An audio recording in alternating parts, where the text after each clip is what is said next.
Oi! Na aula de hoje, a gente vai tratar sobre estrutura redacional de um texto científico.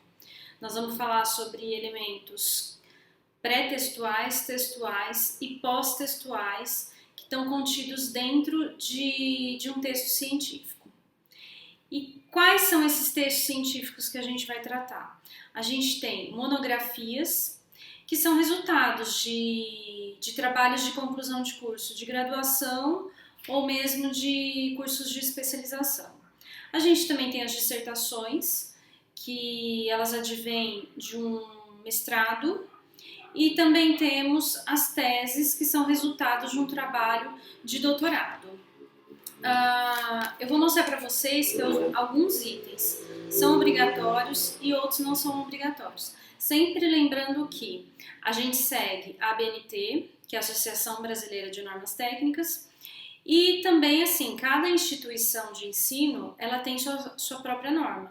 Nós, que estamos na UFTM, a gente tem na nossa biblioteca o Manual de Normas Técnicas da UFTM. Se você estiver numa instituição diferente, você precisa procurar saber quais são as normas da sua instituição. Começando então a falar sobre elementos pré-textuais. Como o próprio nome já diz, eles vêm antes do texto propriamente dito, eles são pré-textuais. Eles servem para identificar o trabalho e existe uma recomendação, que eles sejam escritos ao final do trabalho. Depois que você já escreveu toda a sua parte textual, aí você pense em escrever os pré-textuais.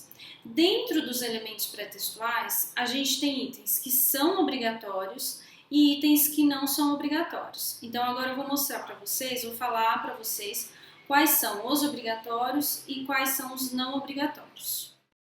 Então, dentro dos elementos obrigatórios, a gente tem, em primeiro lugar, a capa, que é o revestimento externo do nosso trabalho.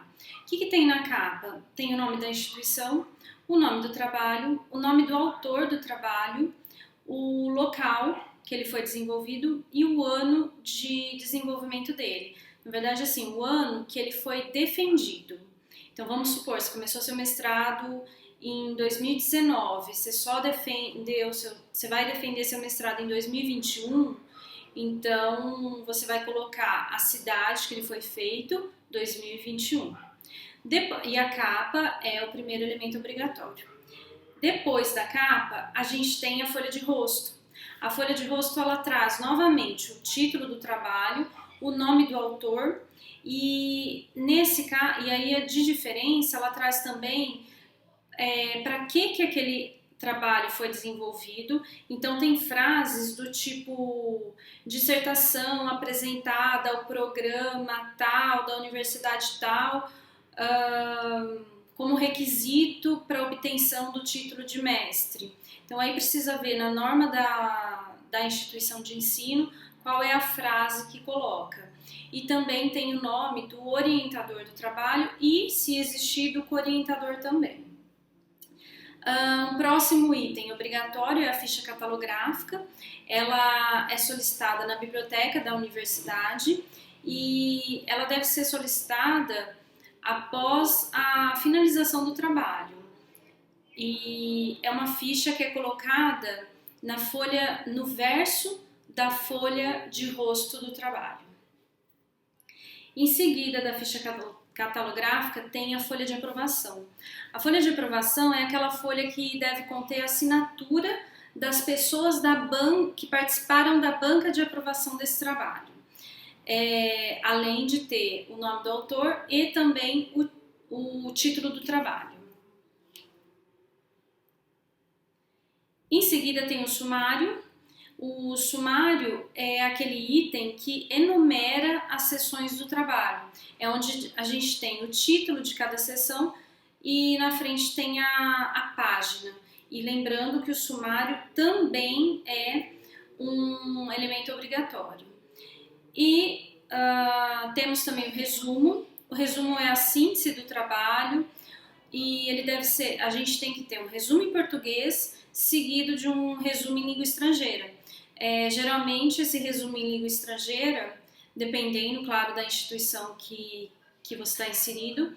Ela pode ser em inglês, em espanhol e francês. São as 3 línguas mais usuais. E aí a gente parte para os itens da parte de elementos pré-textuais, que são os itens não obrigatórios. E aí a gente tem diversos itens que são eles: a dedicatória, que se você quiser fazer uma dedicatória para alguém, então você coloca a dedicatória na parte inferior da folha, no lado direito. Tem também os agradecimentos, que também não é obrigatório colocar, apesar de ser muito coloquial, muita gente coloca. Tem lista de tabelas e lista de figuras. Temos lista de abreviaturas e siglas e também uma epígrafe, se quiser. Lembrando que a epígrafe é sempre interessante que ela traga alguma coisa relacionada, assim, sobre a sua vida, sobre o seu trabalho. Vou dar um exemplo do meu trabalho de doutorado. Eu fiz uma parte do meu doutorado em Portugal, na Universidade de Coimbra. E quando eu fui escolher a epígrafe da minha tese, eu coloquei um poema sobre Portugal, sobre Coimbra, quer dizer, que foi a cidade que me acolheu naquela época. A gente tem uma ordem de apresentação de todos esses elementos pré-textuais. Estou procurando aqui a ordem de apresentação. Essa ordem é a seguinte: a gente tem que colocar, e aí eu vou dar a ordem inserindo já os elementos obrigatórios e não obrigatórios. Então a ordem fica: capa, folha de rosto, ficha catalográfica, folha de aprovação, dedicatória, agradecimentos, epígrafe, resumo em português, resumo em idioma estrangeiro, lista de figuras, lista de tabelas, lista de siglas, lista de símbolos e sumário. E aí, com o sumário, a gente fecha os elementos pré-textuais do nosso trabalho científico. Agora, falando sobre elementos textuais, é o texto propriamente dito, e todos eles são obrigatórios. Quais são eles? Introdução, revisão bibliográfica, metodologia, resultados, discussão e conclusão. Lembrando que a discussão e os resultados, eles podem ser apresentados no mesmo item, a não ser que a norma do local que você está desenvolvendo seu trabalho não permita. O mais usual é que esses 2 elementos sejam escritos no mesmo item. Em relação a esses elementos textuais, a gente vai ter aulas futuras em que nós vamos abordar cada um deles. Então, cada um desses elementos, a introdução, a revisão bibliográfica, a metodologia e aí por diante, cada um deles vai ser estudado com mais detalhes nas próximas aulas. Só dando uma comentada, a introdução ela serve para situar o trabalho, mostra por que aquele trabalho foi feito, qual foi o objetivo dele, qual a sua expectativa, qual a justificativa de estar desenvolvendo aquele trabalho. Ela não precisa ter citação de autores, mas também não existe essa proibição, que é uma dúvida de muita gente. Mas se você for citar trabalhos, é melhor que essa citação seja de trabalhos muito, muito relevantes na sua área. Ela mostra como que o trabalho vai ser desenvolvido metodologicamente, mas sem dar detalhes também, porque depois existe a seção da metodologia, né? E então ela situa o leitor o que ele vai ler daí em diante do trabalho. Depois tem a parte de desenvolvimento do trabalho, que esse desenvolvimento seria a parte de revisão bibliográfica, metodologia, resultados e discussão, que é onde a gente mostra o que foi feito, o que realmente aconteceu, e tem como último elemento textual a conclusão. Essa conclusão, ela traz o fechamento do trabalho, então é muito importante que na conclusão o problema que existiu inicialmente ele seja retomado. É muito importante que faça um fechamento final do trabalho, com o resultado global desse trabalho, e que também valide ou não a hipótese levantada inicialmente para o desenvolvimento desse trabalho. E vamos falar então dos elementos pós-textuais, ou seja, após o texto do trabalho, pós-textuais. A gente tem um primeiro elemento pós-textual, que é obrigatório, que é a seção de referências.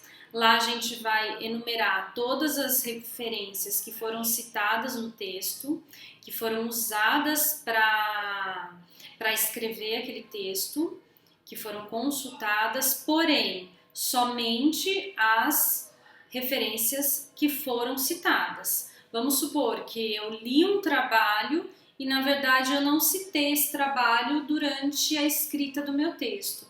Esse trabalho, que apesar de eu ter lido, apesar dele ter me auxiliado com algum conceito, se eu não citei ele dentro do meu texto, eu não coloco esse trabalho, eu não faço citação desse trabalho nas referências. E aí a gente tem 3 outros elementos que são não obrigatórios e que são pós-textuais. Um deles é o apêndice.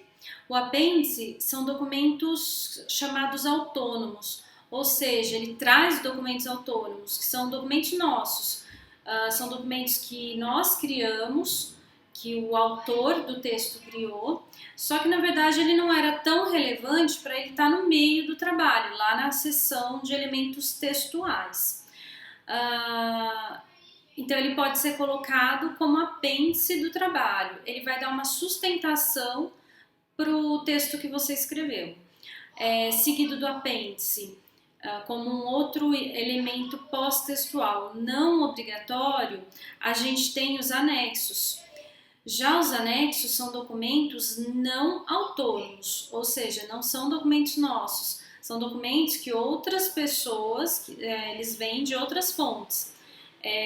Por exemplo, cartas, normas técnicas, regulamentos, estatutos. Esses documentos eles podem vir como o anexo de um texto. E por fim tem o glossário, que o glossário ele é muito visto em livros. Ele traz uma lista de palavras com a descrição daquela palavra e geralmente serve para esclarecer o significado de algum termo técnico. Então é para isso que o glossário está lá, só que lembrando que o glossário junto com o apêndice e com os anexos, eles não são obrigatórios de estarem junto dentro de um texto, tá? Então esses foram, aqui eu passei rapidamente quais são os elementos pré-textuais, textuais e pós-textuais de um trabalho científico. E por fim eu queria só lembrar que quando a gente está escrevendo um trabalho científico, a gente não está tentando convencer nenhum leitor, a gente quer sim demonstrar com provas e com argumentos concretos se a nossa hipótese foi validada ou não, tá? Então eu encerro aqui esse vídeo e a gente se vê numa próxima aula.